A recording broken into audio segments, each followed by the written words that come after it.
তো বন্ধুরা, আজকে আবার একটা নতুন ভিডিও করতে চলে এসেছি।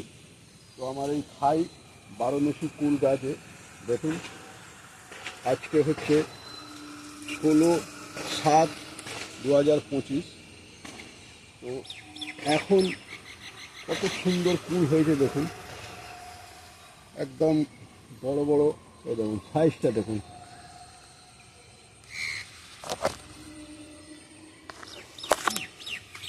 দেখুন পাকা পাকা কুলগুলো তুলবো।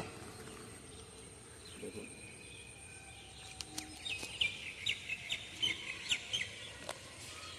যেরকম সুস্বাদু সেরকম মিষ্টি।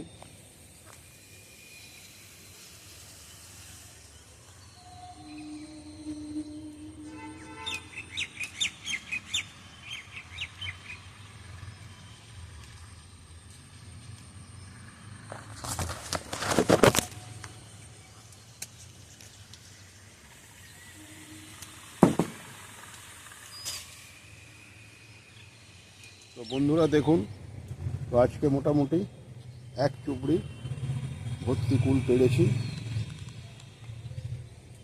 আর গাছেও আছে এখনো অল্প স্বল্প। তো এটা হচ্ছে থাই বারোমেশি কুল, বছরে 3বার হয়।